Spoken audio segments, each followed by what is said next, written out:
Hello, Chris Green here with the Flood Insurance Guru. Today we're talking about flood maps and being placed in a high-risk flood zone and how it can feel and what you can possibly do. You see the stadium behind me? You see all these stands right here? Imagine being the only person standing on the field. It could feel lonely, right? You have all these people looking down on you. You have all these people that are in a different situation than you are. Well, that's what we're going to be talking about today. But remember, if you've got questions about flood education, flood insurance, and flood zone changes, click below to visit our website, floodinsuranceguru.com. You can also check out our YouTube channel where we do these daily flood education videos. So let's talk about this lonely area, the field. Being the only one on here. This is how being in a high-risk flood zone or high special flood hazard area can be if your neighbors aren't in one. We hear from people all the time, hey, I'm in this high-risk area, but my neighbors aren't, or my neighbors have been removed, but for some reason my property hasn't. You see, many times flood maps can be like the size of a snake. The way they go in and out. One property over here might be in it, and one property over here may not. So if you're here in the middle, you're the only one that is in it in your area, it can be lonely, especially when you don't know what to do. Thankfully, it's one of the things we specialize in here at the Flood Insurance Guru, is helping you understand exactly what to do in this situation.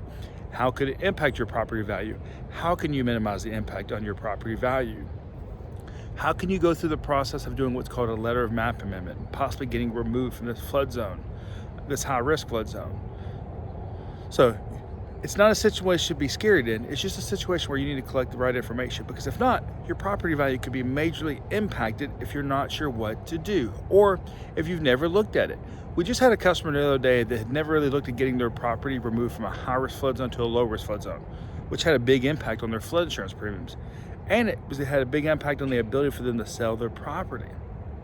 So one of the things we always look at is what's called the base flood elevation, comparing the elevations of your property to your base flood elevation.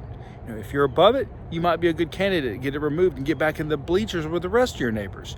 Or you could be stuck on this field. But being stuck on this field does not mean paying high insurance premiums if you minimize the risk correctly. And it's one of the things we specialize in here at the Flood Insurance Guru. So if you've got questions about why you might be in a high-risk flood zone, what can you do to minimize your premiums, how could it impact your property value, then click below to visit our website, floodinsuranceguru.com. Remember, we have an educational background in flood mitigation, so we're here to help you minimize the risk your property might have when it comes to flooding, helping you understand your flood risks and your flood insurance. Thank you.